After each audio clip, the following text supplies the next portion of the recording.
and recognizing that we are living in unusual times.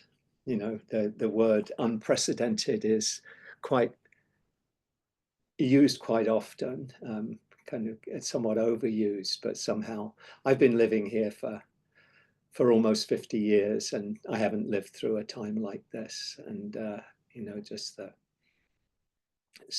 so many different ways, you know, just through what we've seen in the last 2 weeks has really been, I think the word I would use is stunning, not surprising, but stunning nonetheless. You know, the deportations, the cruelty, the inhumanity, the attacks on federal workers, on anything to do with diversity or equity or inclusion, those beautiful qualities that have been kind of turned into a kind of, you know, a stick to beat people with and to use to divide.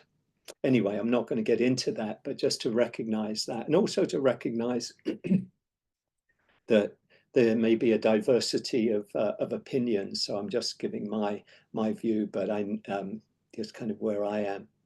But just to recognize that this is a challenging time, and I'm sure for many of you, perhaps most of us, there's lots of things that we're working with in our hearts and our minds and our spirits and our bodies in these times, and a lot that can be very difficult to work with. And so it is, you know, a great gift, I think, to have the teachings of the Dharma, you know, the Dharma being, you know, we often talk about the Dharma as the Buddha's teachings and practices that have come down through 2,500 years.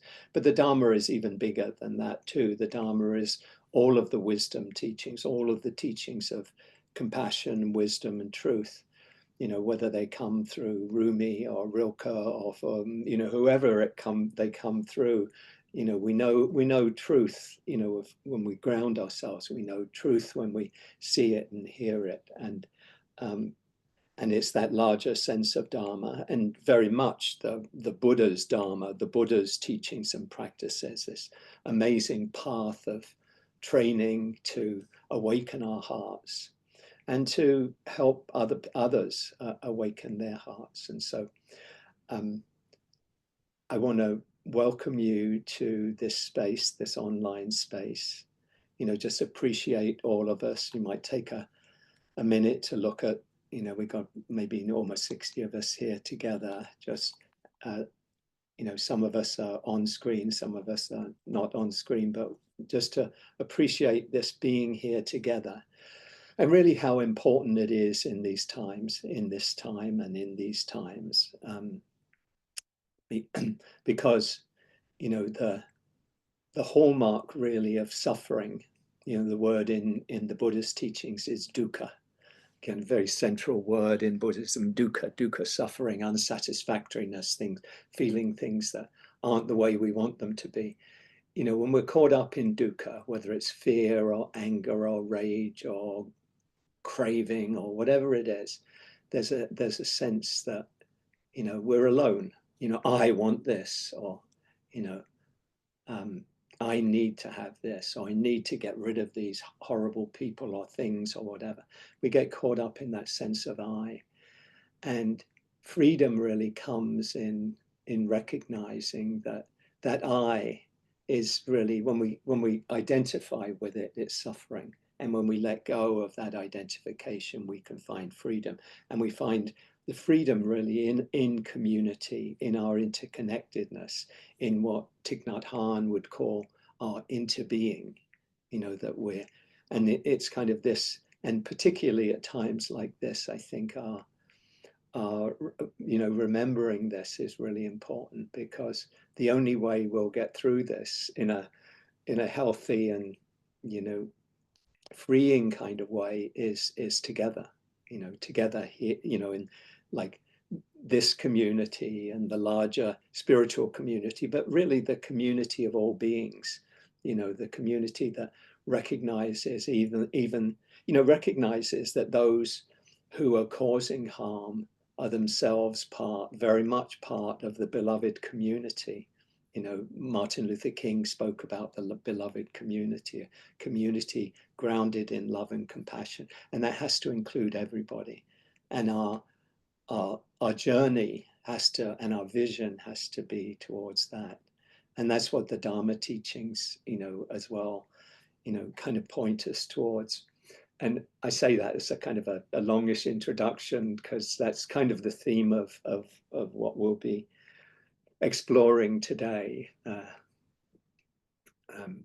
know, I got about 8 hours of talk ready to roll, but obviously I'm going to try and do it, share what I can in like 30 or 40 minutes of talk. But just remembering that, and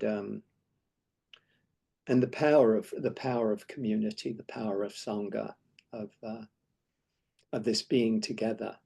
So with that, I want to begin with a meditation. The format of the class is very straightforward. We, you know, with the welcome, we begin with a welcome, and then have a period of meditation, which can help us to get, you know, arrive with and be with whatever's arising for us in the body, in the heart, the mind. And then I'll share some reflections. You know, I think the overall theme today is the Bodhisattva path to the beloved community, to the beloved community, to that kind of vision of how we can live together as humans and as sentient beings on this earth. And then we'll have hopefully some time for sharing and announcements at the end, and we'll finish, you know, fairly promptly at 12 or close, you know, yeah, around 12 o'clock. So good to see everyone. Welcome again if you're just joining us. So let's take 15 minutes or so to sit together. And I think probably most of you are very aware of the kind of sort of the basic instructions, and so I'll kind of do some guidance, but hopefully leave some space too to just be with what's here. So take some moments to just arrive, to settle into a comfortable, relaxed posture. So sitting with your back straight, you could invite your shoulders to relax, hands wherever they're comfortable, in your lap or on your knees or on your thighs. If you like to, you can let your eyes close. Maybe they're already closed. Let your attention come inward. And consciously choose to kind of let go of the thoughts in the mind and let your attention come down, drop down into the body. Feel the body. Feel the contact with the chair or the cushion. Feel your breathing. Just be aware of the sensations of your body. And you know, you might consciously put aside plans for the future, or things that are going on outside in the world. For this time, things that have happened, just allow yourself to be here as fully as you can.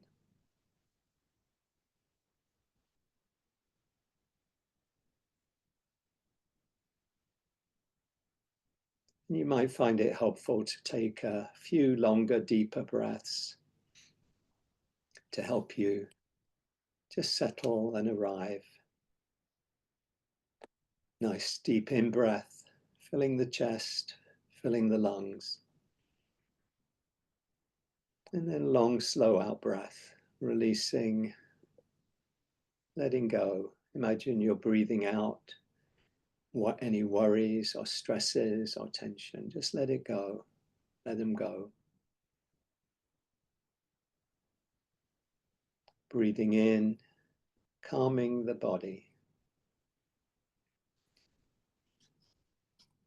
Breathing out, calming the mind.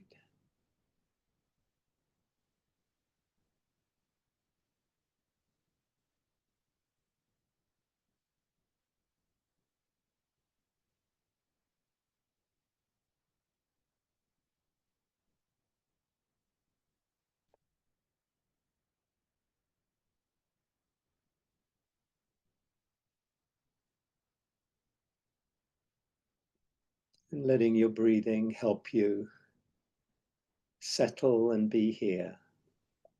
Be here with whatever's present for you right now.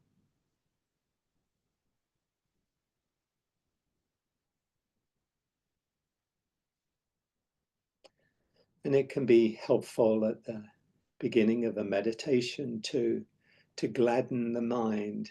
The Buddha used this term, or what we translate as this term, kind of bringing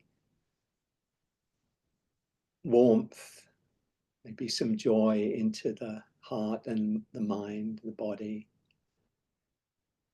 And one way we can do this is to consciously invite a smile or a half smile to your face.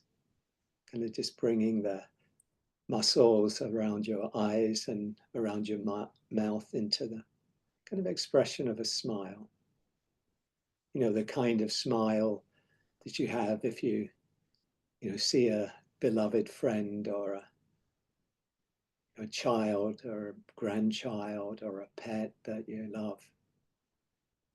You might kind of invite someone or something that kind of brings that kind of joy, happiness into your heart and mind. Just bring their image in. Let the smile come into the heart, come into the body.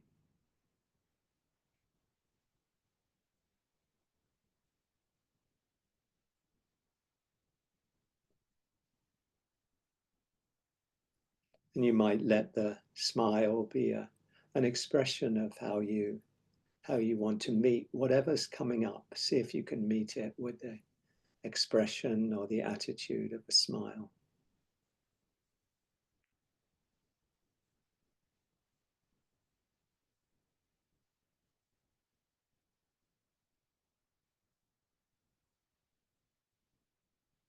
So the smile, the breath as a place to rest the attention, to ground the attention, just to be here.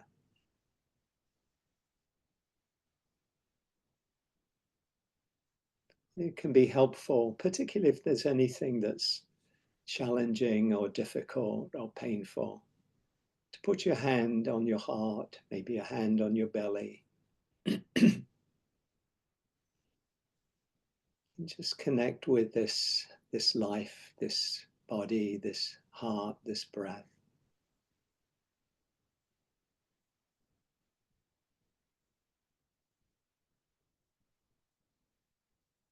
Holding whatever is here with kindness,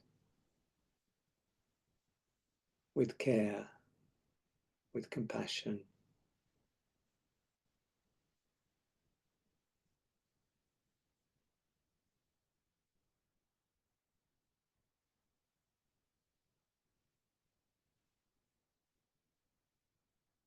Just open to what's present for you, what's alive for you right now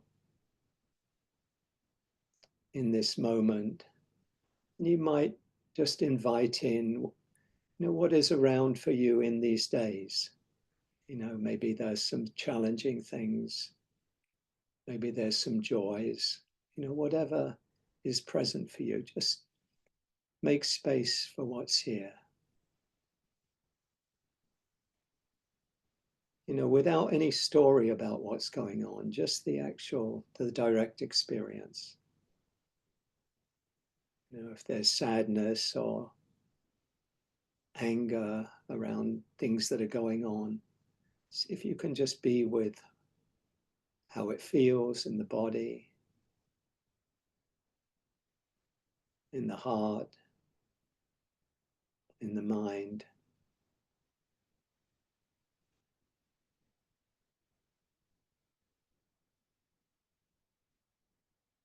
And just making space for what is here. Just allowing space for whatever wants to be here, whatever is here, to come, to be here, and then to pass whenever it's ready to go.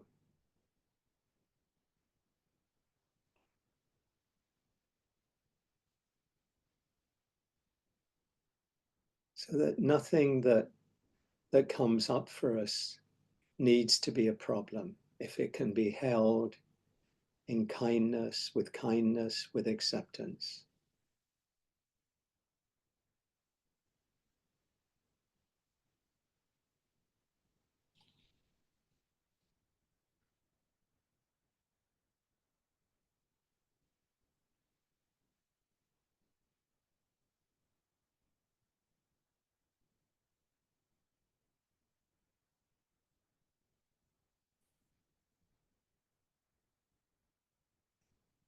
The Sufi poet Rumi speaks of welcoming the guests, to treat whatever is coming, whatever's here, emotions, mind states, bodily feelings, thoughts, as a guest coming to visit,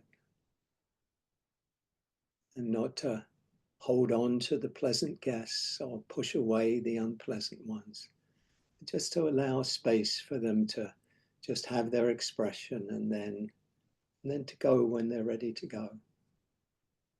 He says, welcome the guests, even if they're a crowd of sorrows who sweep your house, empty of its furniture. Still, treat each guest honorably. He may be clearing you out for some new delight.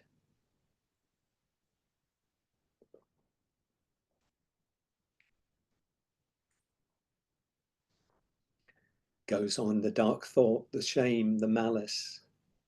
Meet them at the door laughing and invite them in. Be grateful for whoever comes, because each has been sent as a guide from beyond.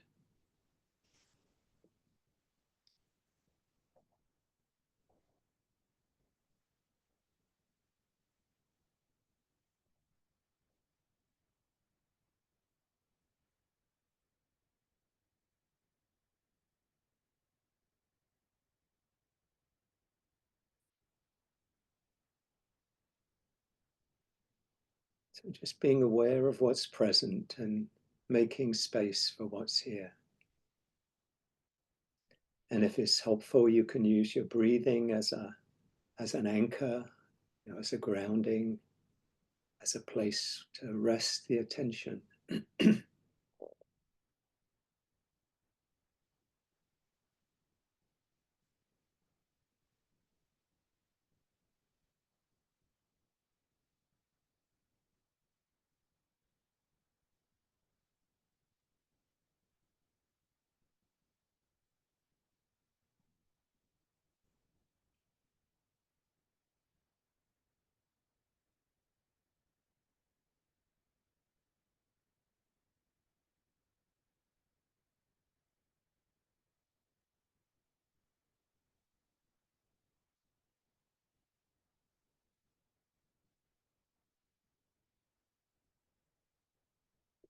And when the attention goes off into thoughts of worries or concerns or stories, daydreams, memories, wherever the mind goes, just to, when you become aware of that, just gently incline the attention back to the body and the breath. In breath and out breath.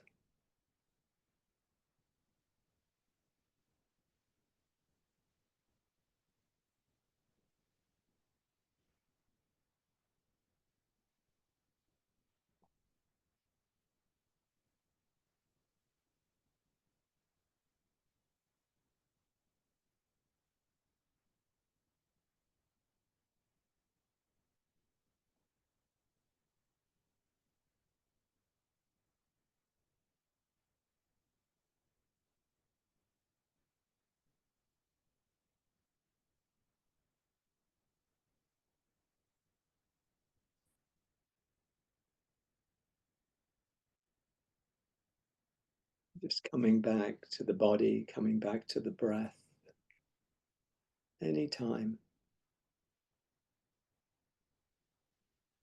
Remembering we can always begin again, just here, now,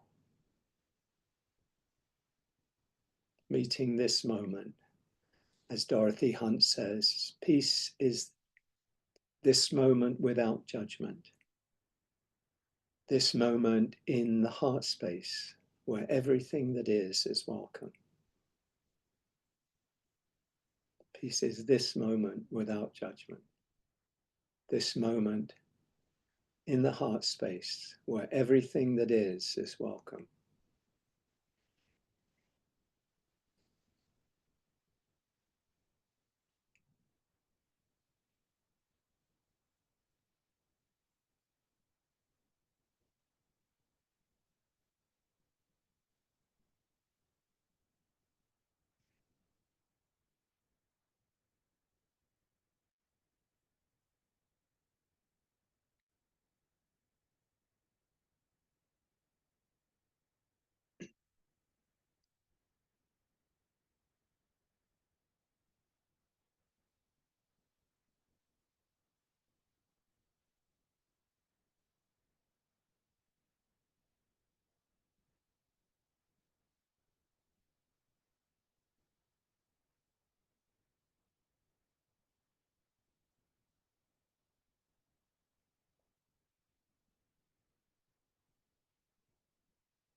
Just meeting whatever is present right now with kindness, with acceptance, with curiosity, with interest.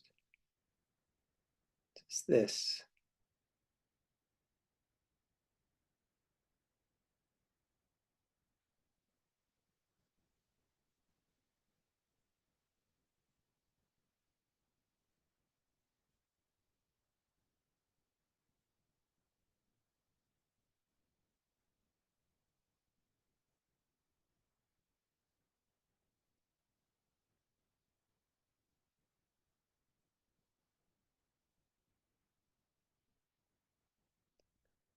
I'll share this poem by Mary Oliver I haven't shared before. It's a difficult one, but I think an important one. It's called Lead. Here is a story to break your heart. Are you willing? This winter, the loons came to our harbour and died, one by one, of nothing we could see. A friend told me of one on the shore that lifted its head and opened the elegant beak and cried out in the long, sweet savouring of its life, which, if you have heard it, you know is a sacred thing, and for which, if you have not heard it, you had better hurry to where they still sing. And believe me, tell no one just where that is. The next morning, this loon, speckled and iridescent, and with a plan to fly home to some hidden lake, was dead on the shore. I tell you this to break your heart. by which I mean only that it break open and never close again to the rest of the world. I tell you this to break your heart, by which I mean only that it break open and never close again to the rest of the world.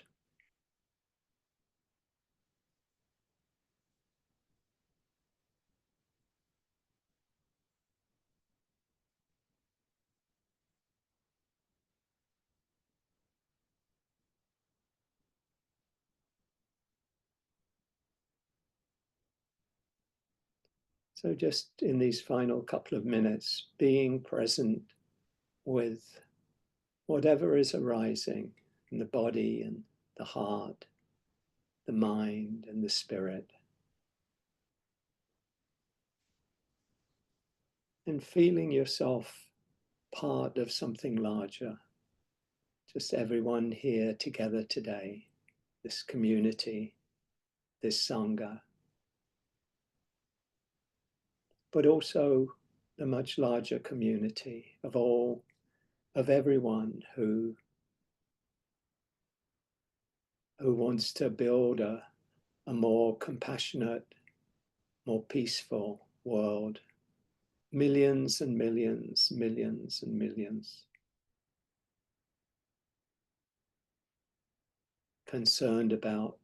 deeply concerned about what's going on right now. And then taking it even larger to include all the humans, all those who are, we might see as causing the harm, that we include them too. All beings, as the Dharma teaches us, all beings are awakening beings. All are part of what Dr. Martin Luther King spoke of as the beloved community. Even in the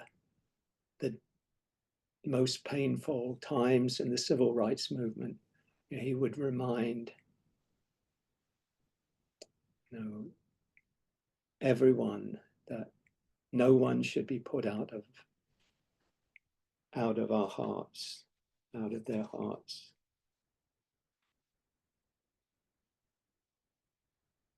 I'll just share a quote from him on this.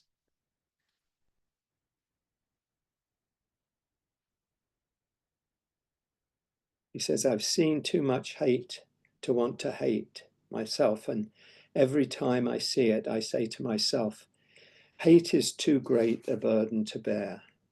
Somehow we must be able to stand up against our most bitter opponents and say, we shall match your capacity to inflict suffering by our capacity to endure suffering.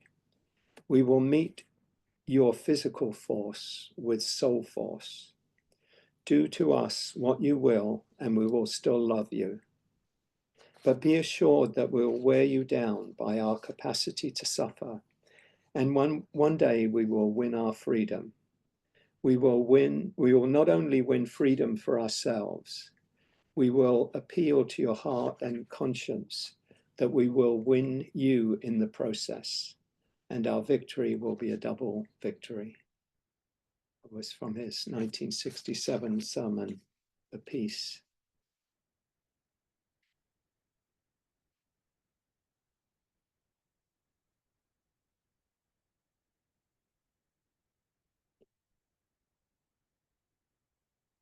So experiencing us together today, not alone, not separate, but part of that larger, part of that beloved community.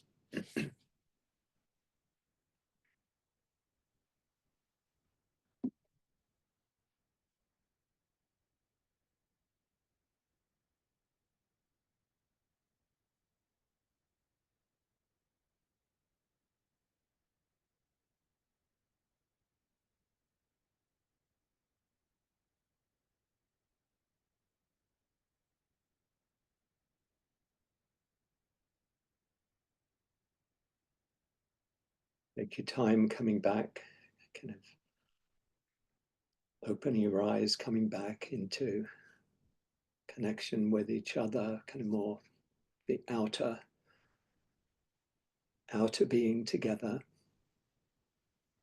Welcoming anyone who joined us during the meditation. And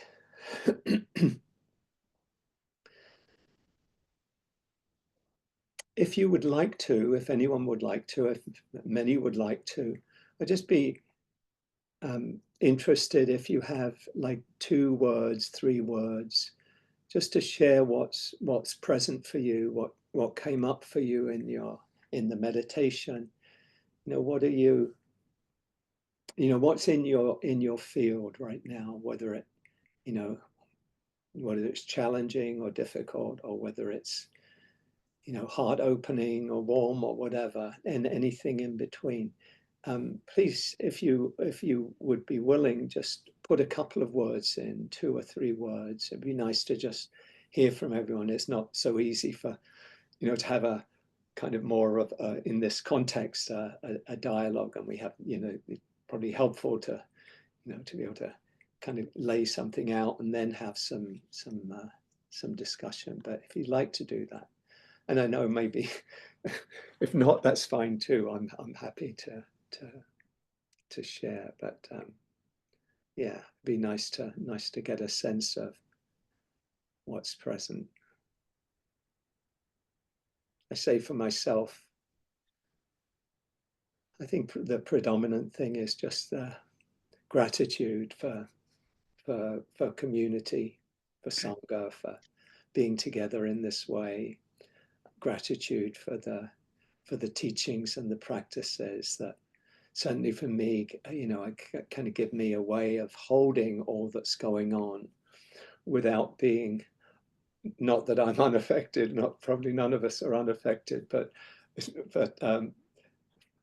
that would be strange if we were, but not so much tossed around by, things that are going on, that we can find a steadiness, we can find a equanimity, we can find peace. We can, in that metaphor of, finding the peace at the center of the hurricane, as it were, that pace of peace. Sylvia, fear, sadness, connected, a little more harm. Thank you. Michelle, opening heart to all, leaving no one out. Beautiful. Oh, thank you, Michelle. Gracefully, Tom Don. Half a cup of sad, teaspoon of hope. I love that. Julie, thank you. Rowan, feeling wronged. Sorry to hear that. Pamela, I saw an axe in meditation and interconnected, reverberated as well. Thank you. Peggy, focus on staying grounded in the present moment. Thank you. Mo, remembering the connection amidst despair. Thank you, Mo. Havili, when you said to accept whatever it is we were feeling, I realized I was feeling frustration and despair. This is why I'm here, to get back to something more positive. Thank you, Havili. I'm glad you're here. Pam, I feel great gratitude that at least some progress towards Dr. Martin Luther King's dream has been made, but fear that progress is being derailed right now. Yeah, that's really important. And also remembering the arc, that there are up tilts and downward spirals, that we take the longer view. Thank you. Jenna, heartbreak, care, despondency, overwhelm, alchemy, curiosity. Thank you, Jenna. The full catastrophe. Zoe, trying to accept reality, very difficult. Dorothy, wounded warrior. Thank you. Nancy, I feel more wrapped in comfort after our meditation. Thank you. Stacy, sad, disappointment, fear, but trying to stay open and loving to all I interact with. Thank you. Jeffrey, facing our shadow and opportunity. Thank you, that's beautiful. Angie, rattled, worried, very sad. Thank you, Rachel. While feeling exhausted from anxiety and fear, I try to remember that nothing is permanent. Thank you. That's really important, remembering impermanence. Pamela, hoping to stay open to see what's true. Act when feasible. Thank you. And Susan, maybe I'll finish here and we'll come back to some. Remembering Dr. King's instruction to expand the capacity to experience the suffering, the pain of these times. Remembering another teacher's instruction to let the heart break, for your breaking heart will only reveal a core of love unbroken. Thank you, Susan. That's beautiful. And Isham, love is stronger. Thank you. Love is stronger, and truth is stronger than lies and dishonesty. And that's something to really remember. I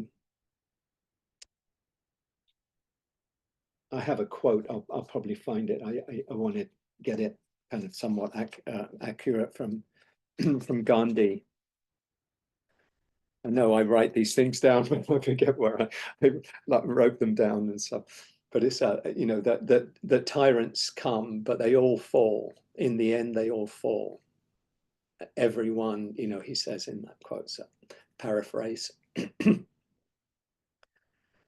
So thank you everyone for sharing all of that, and feel free, you know, if anyone will come back perhaps later to hear what others share. What I'd like to do is to talk. I've been giving a lot of talks, you know, sharing a lot over the last, particularly 3 months. It's almost 3 months now since the election, November 5th. You know, one theme has been really central for me in this time, and I want to kind of speak to that. And that's this theme of the Bodhisattva, the being who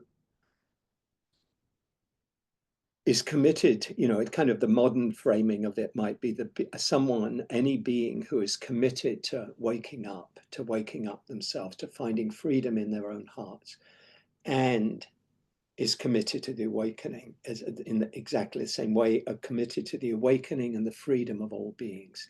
It's this, I'll talk more about it as we go along, but that's that sense, you know, originally it was a sense of somebody, a great spiritual, you know, teacher, whatever, that kind of awakens, but, you know, rather than, you know, just passing on, you know, from this realm, chooses to stay in the realm of suffering until all beings are liberated. That's the kind of archetype, the ideal of the Bodhisattva, someone who is so committed to the suffering of the world, they stay in the realm of suffering until all beings are free, you know, keep doing the work, as it were.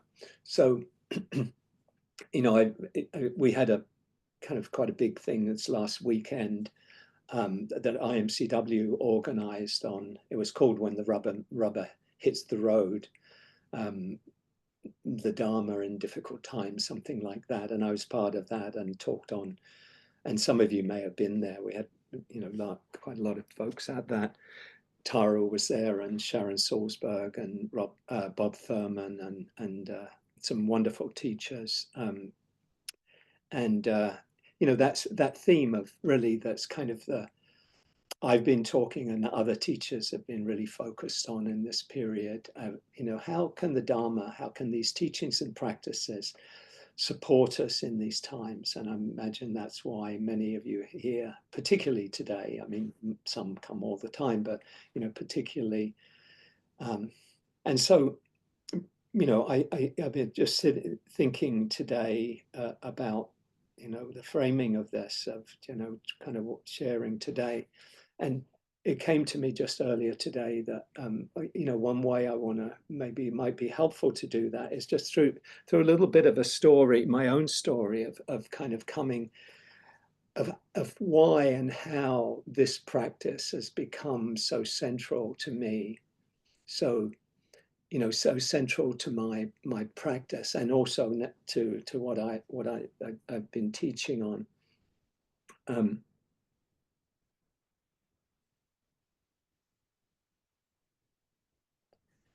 And, you know, I kind of begin by saying, you know, I've shared a little bit in a talk or couple of talks, my own personal journey. I don't talk about myself a lot in these teachings, but I think, you know, having a sense of how this has become so central to me might be helpful for folks, and might be somewhat encouraging or inspiring or whatever, encouraging at least, to explore these teachings and practices. I gave a talk, I can think it was originally Tara's class before the pandemic, which I called The Journey and the Path. And it kind of spoke some of that, my own journey. And I used Mary Oliver's poem, The Journey. Many of you are familiar with that. And maybe I'll share it at the end or something. But it's basically, you know, one day you finally knew what you had to do and began, though the voices around you kept shouting their bad advice. And I'll share the rest later, but hopefully.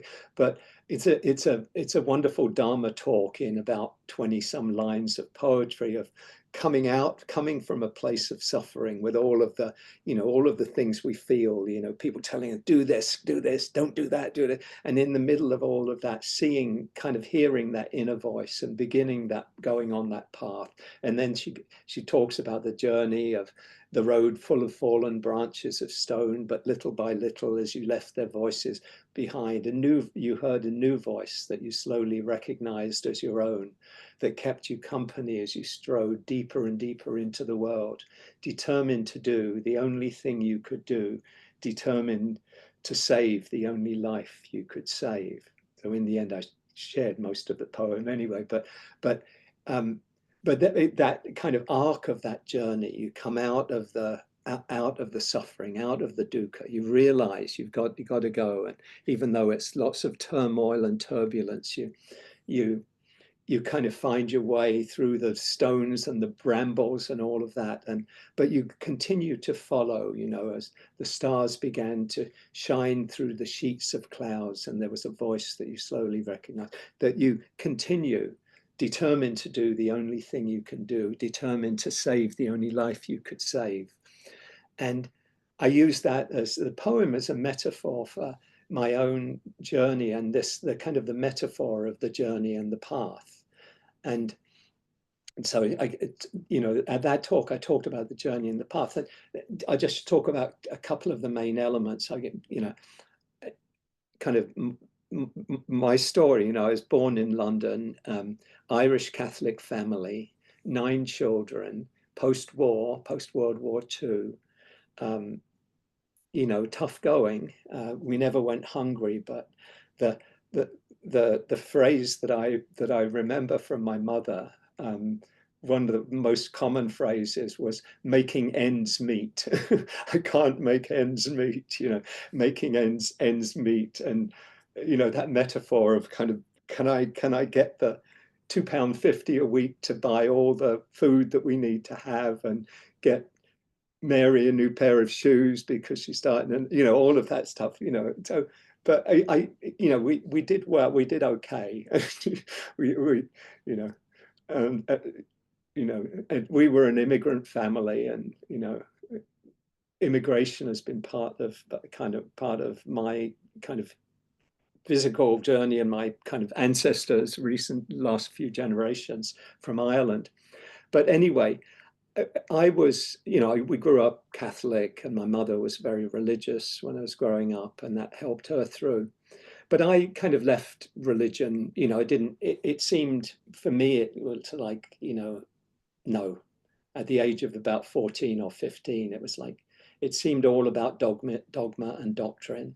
I realize now that there's more to it, but at that time it was, and probably many here had similar experiences. No, you know, that doesn't, you know, believing stuff, you know, and, you know, following rules and stuff wasn't what I was looking for at the time. And for about 20 years after that, you know, I came to live here. I won't go into all of that story, but, you know, for family, you know, relationship reasons, and my daughter, you know, coming back here with her mom.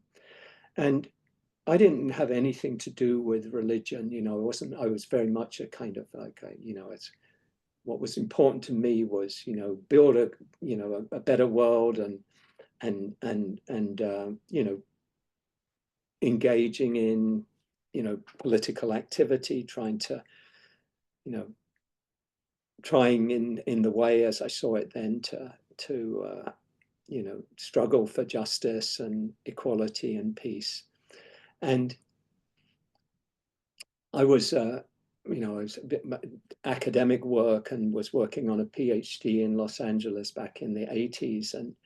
And also that was when I was very intensely involved. I worked for, you know, 10, 15 years around Central America, particularly 12 years from 80 to 92.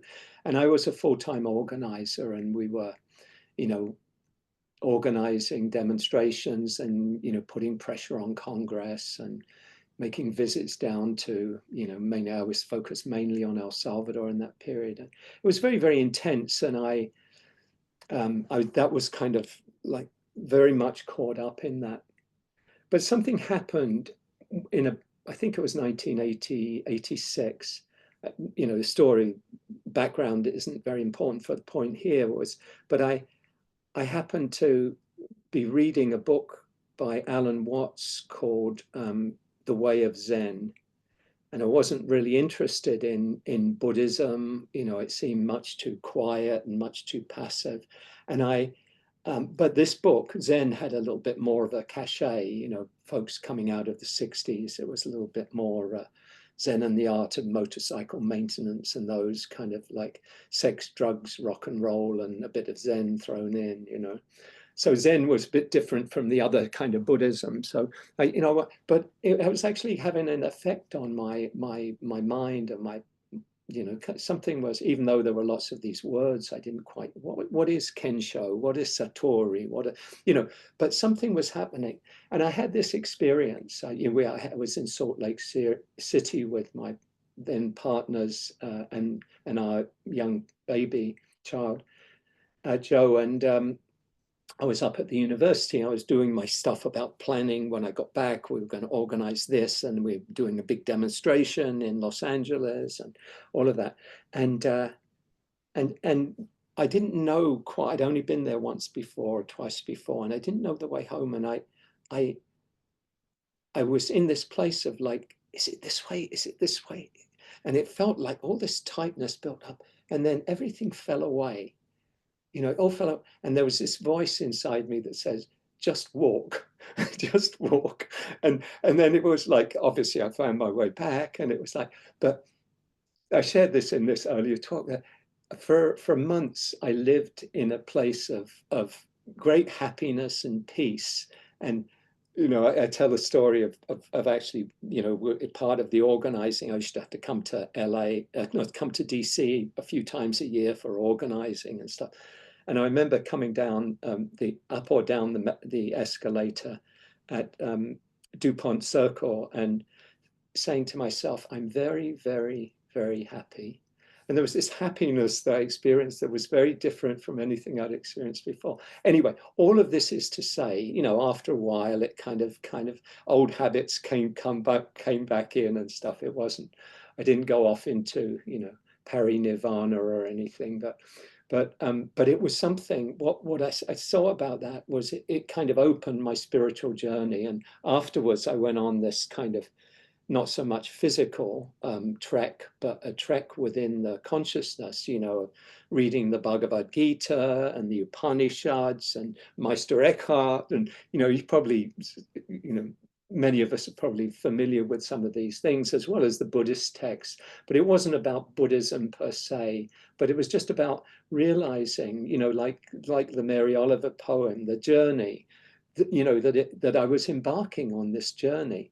And for about 5 years, I was on this, you know, wandering, I think, in the spiritual marketplace, you know, of kind of like, you know, knowing that something was out there, and, you know, what wasn't looking for particular things, but just wanting to get more and more and see where this led. So that, you know, was, I mean, obviously my early childhood stuff had some impact on that, I'm sure. But for this kind of journey, and that was kind of an embarking on that journey, and kind of knowing that was something to, it was kind of a search, a search for, I wouldn't necessarily have been able to articulate exactly what it was a search for, but it was a search. It was a search for, something that was connected to the understanding and the happiness and some sense of joy that I'd come to experience, that was what in Buddhism would be called a non-sensual joy. It's not a joy for having a lovely meal or even getting into a new relationship or anything, but a kind of a joy on the level of consciousness and being, and didn't have to have anything to have it. It was just a kind of breaking through to that. So that, and that kind of the next phase of it, I saw as that,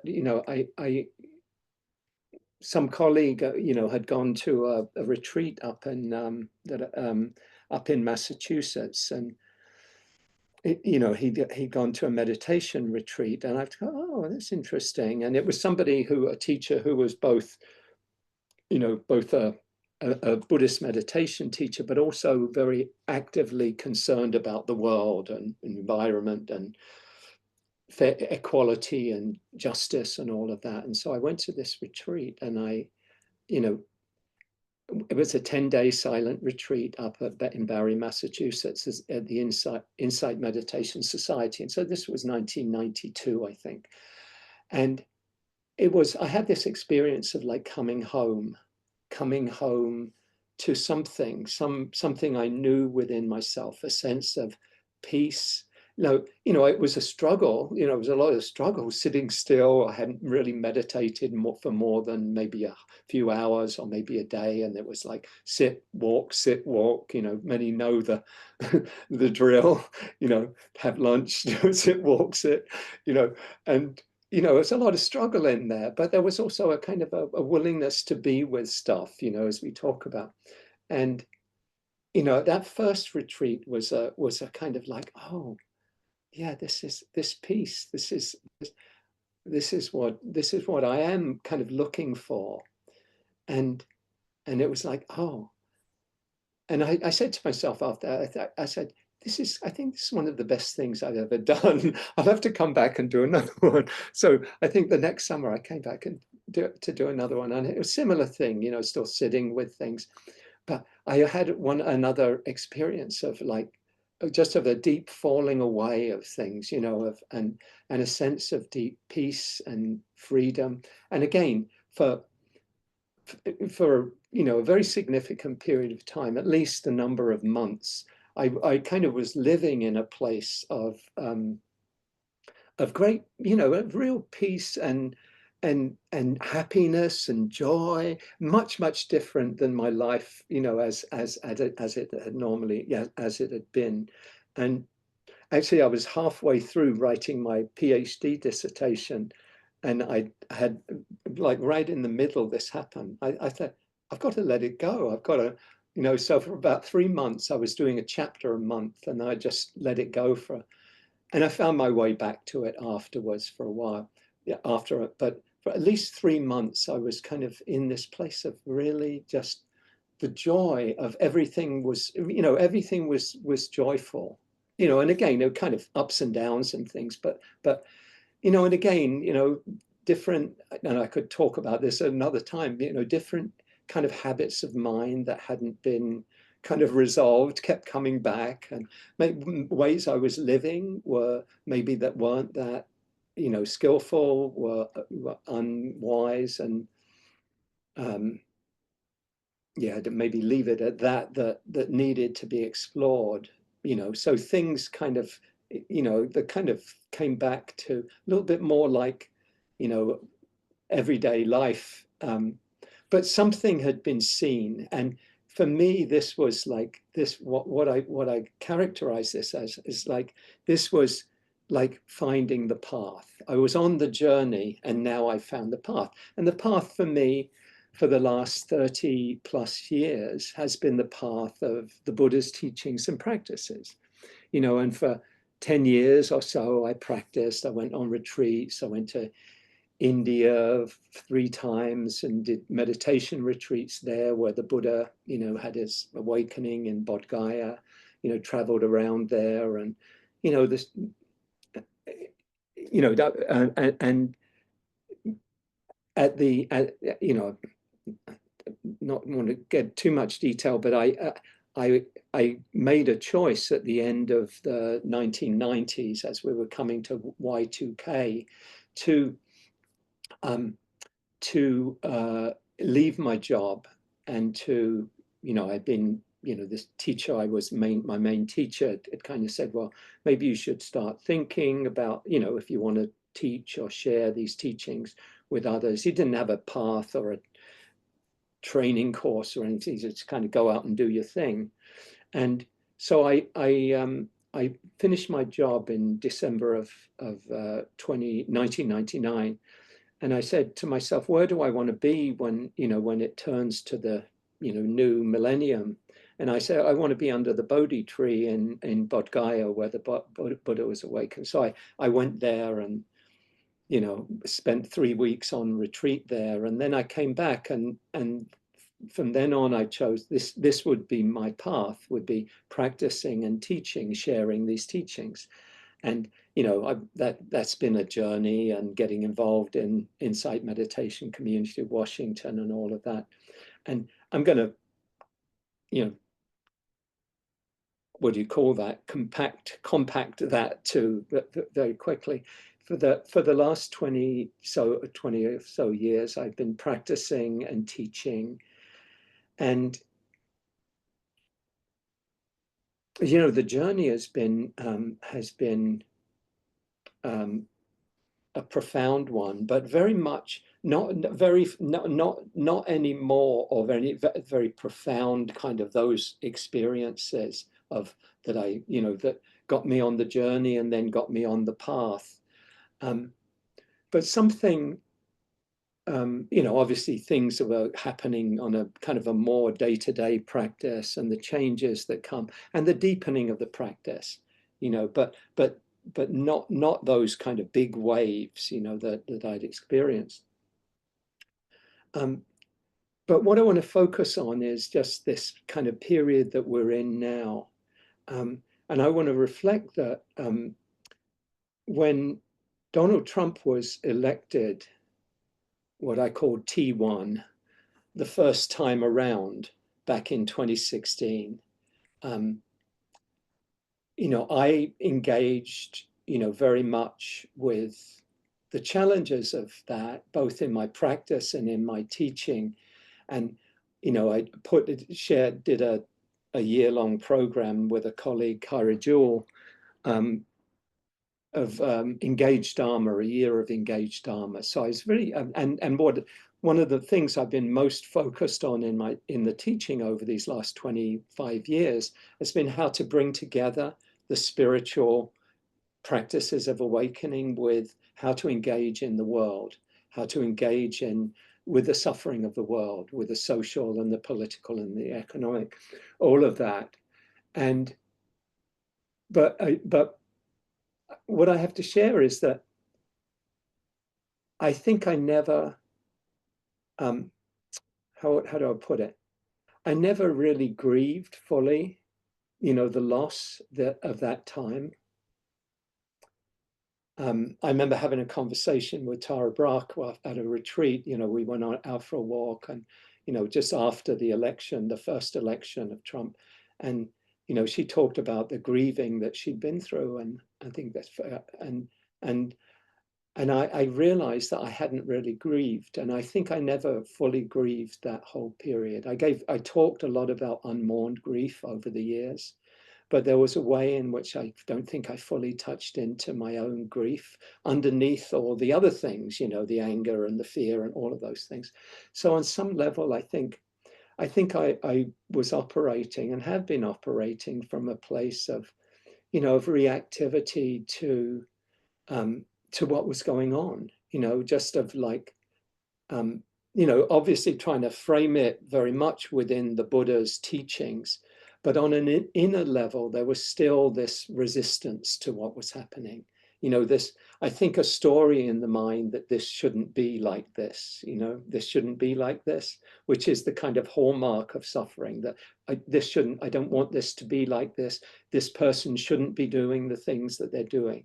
And even though, you know, I certainly talked and practiced kindness and acceptance, there was a way in which that resistance was very much that kind of, there's resistance in a good way and there's resistance, but that inner resistance was kind of, I think, very strong in me, and continued to be.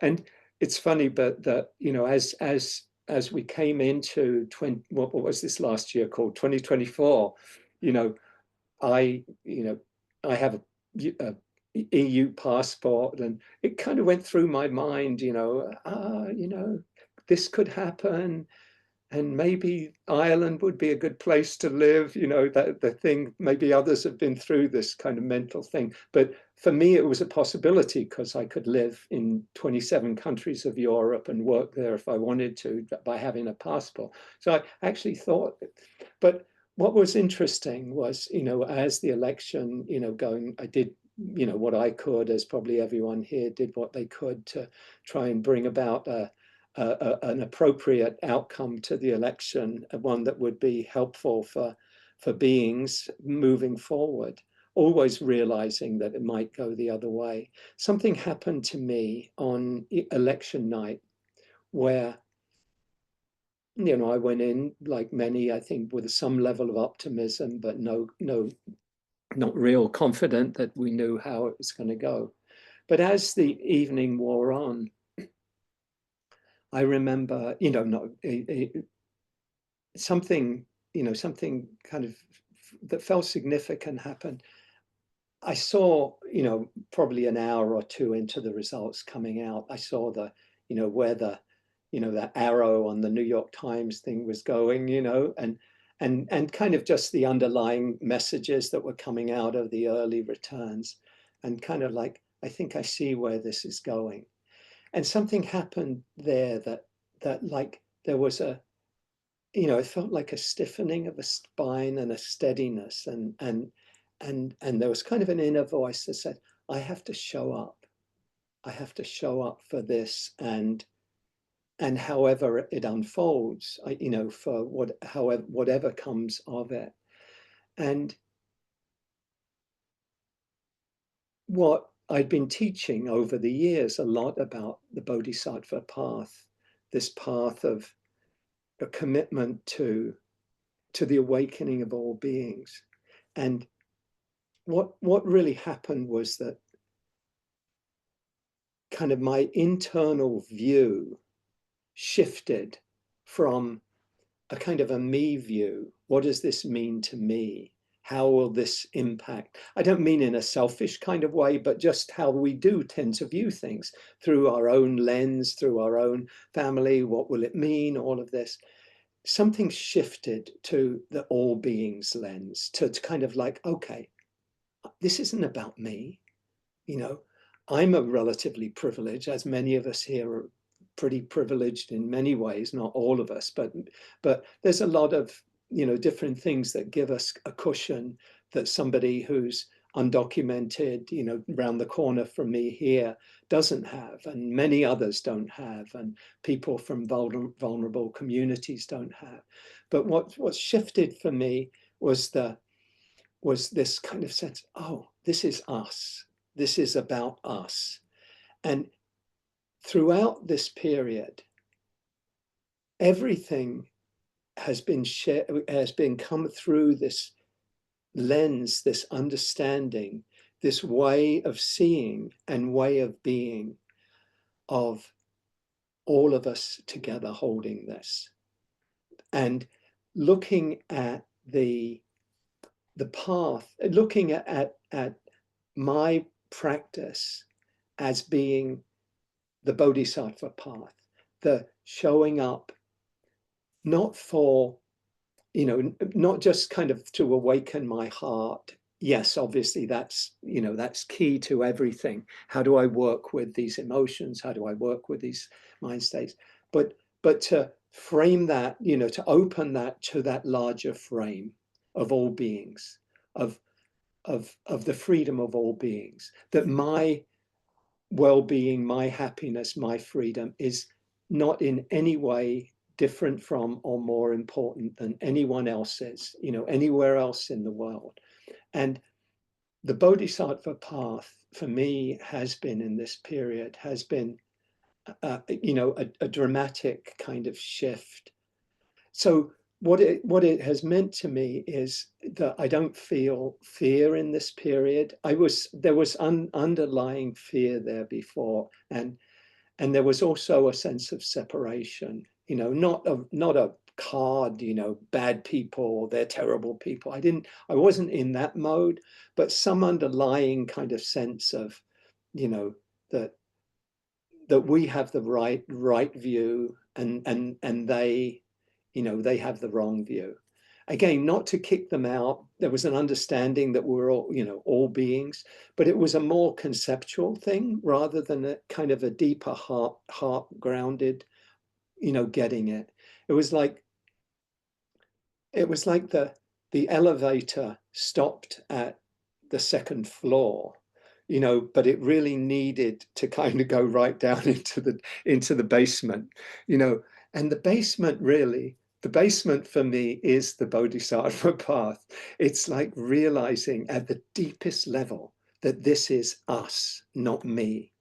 And so, you know, I don't mean this in any way as, you know, an achievement or anything. That's completely irrelevant to all of this. It's just the sense of, okay, the freedom that comes when you let go of that smaller identification kind of with the I, with like, you know, my fear or my whatever, my needs, and even if it's a wider why of us, a wider I of us, you know, us, my community, my family versus the others out there. But the us, to see the us as all of us, to see really all of us, and not just the human beings, but the other sentient beings and all beings, to shift to that mode, that way of seeing. That's really, for me, what the Bodhisattva path is about. It's about that shifting of the view, and out of that shifting of the view naturally comes compassion and the wish to alleviate suffering wherever it's found. Now, I have another 45-minute talk now where I get into, but I'm joking, but because I'm not going to do that, but we'll get into the content of the Bodhisattva. So I'm just going to name a few key elements of that. I think the most important thing is what or one of the most important things is what I've just shared, which is the potential of the Bodhisattva path to kind of undermine fear and undermine enmity, having enemies, seeing anybody as enemies, seeing Donald Trump as enemies, or MAGA as enemies, or anything as enemies, anyone as enemies. To see that truly, truly deep down in our hearts, that every one of us, including all the people you could name who are doing the things that we think are so harmful, so painful, they are part of the beloved community too, that they are suffering beings. You know, I'm not saying that we should kind of put them front and center and, you know, certainly not give them a pass or condone anything that's being done. To be very clear that harm is harm, that people creating suffering, causing suffering, are doing unskillful, harmful things, to be absolutely clear on that, and hold them in our hearts. As with the quote from Dr. King, you know, earlier, that everyone, to keep everyone in our hearts, and to have the vision be, how do we move to that community where everyone is in there. Obviously, you know, in practical terms right now, we're a long way from that, aren't we? You know, if we're you know, if Kamala Harris had won, it wouldn't have been, I don't think we'd be that much closer, but it would be, we'd be in fact, you know, there are certain things, this kind of gets into bigger questions, but sometimes things have to kind of be radically kind of undermined in order for us to be able to move forward towards something that is more more just, more equitable, more sustainable, where we really address the deeper levels of things. So the Bodhisattva path, Bodhisattva means being, Bodhi is awakening and Sattva is a being, an awakening being. It's someone, any one of us, who chooses to have that vision and that commitment to compassion. That kind of, again, it's a training and it's a practice. We don't kind of suddenly, you know, say, oh, I take on the Bodhisattva path, now suddenly everything's easy. No, we'll still get caught up in confusion and anger and fear and all of that. But we come back to that frame of all beings, may all beings, and not just on the outer level, not just as a kind of a framing or an understanding, certainly not just as words, but to really allow that understanding to go deep into our hearts, that all of us, that we have to move, because if we don't, we're just going to keep on reproducing the suffering that's come down through the centuries. I talked in last weekend at this talk, I talked about the kind of that we're in an acute crisis that's part of a chronic crisis. You know, the acute crisis is this moment we're in here, which, you know, calls for all hands on deck and calls for action, compassionate action, but engaged action. But within the chronic crisis, which is the crisis that's led us to racism and to wars and to 26 billionaires having as much wealth as 3.8 billion people, 3.8 billion, something completely out of kilter in all of that. And all of the ways in which, you know, in the Buddha's kind of framing, greed, aversion, and delusion get brought into the collective, you know, life of the world. You know, as Blaise Pascal said, all of humanity's misfortunes come from man's or our inability to sit quietly in a room alone. You know, the fact that we can't be with our experiences, that you know, they're too much for us, we blame somebody else and we get, you know, we put it out there on the world. And then when we do that collectively, it results in apartheid, it results in slavery, it results in wars, it results in, you know, all of the things that are manifestations of ignorance, really. And the problem is always ignorance. It's the polarity that has a meaning is wisdom and confusion, wisdom and unconsciousness. And the path is to find our way out of unconsciousness to wisdom and to recognize, you know, that those who are causing harm are themselves suffering, hurt people, you know, that we, and that we include everybody in this, in the beloved community.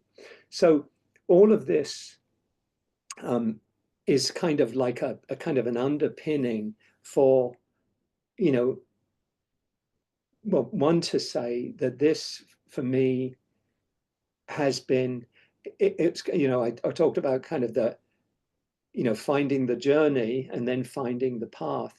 And the way I kind of framed it or it framed itself, I didn't frame it, it was framed in my, come from somewhere, was this is the way. I found the way.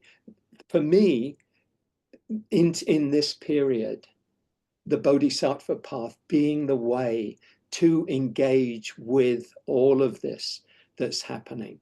That this is, this within the Dharma, within the Buddha's teachings of the Dharma, this understanding, this Bodhisattva understanding, is really a very decisive shift and opening and expansion. Again, I could go into a lot more history of all of that. I would just say it this way. There's been 3 or 4 in my mind, and I'm just pulling this from my own mind, 3 or 4 major changes, maybe a handful more, I don't know, in the last 2,500 years of Buddhism.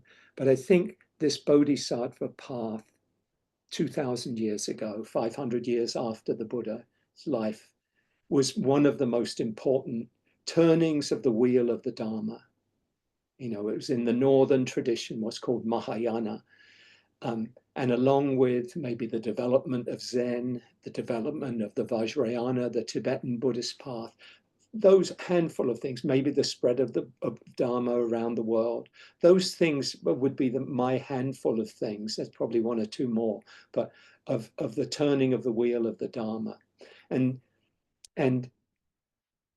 I think it's hard to find any other of the teachings that quite so clearly kind of invite us into this very, very challenging period that we have, that lies ahead for us, more clearly and in a more supportive way than engaging with the Bodhisattva path. And it's almost as though I'm doing this as an advertisement for what I've got coming up, but I'm doing a program on this that begins actually next Sunday. So if you're interested in the follow-up to this, I'm really, really enthusiastic about it. We've got a great group of people. I'd probably be about 60 or so people it's online. It's just once a month. And it's actually exploring this in our own lives, how we bring the Bodhisattva path to America, here, and the world in whatever this year is, 2025, into 2025, and the incredible struggle that we're in the middle of right now, or challenges, let's say, that we're in the middle of in this period. I think, yeah. So just to, you know, if you're interested in following up in that way, I'm going to continue in the regular Sunday classes, kind of on this theme. But I guess my invitation to finish here is to kind of each of you, if you'd like, is to just think of, you know, what would it mean for you in your life and your practice to kind of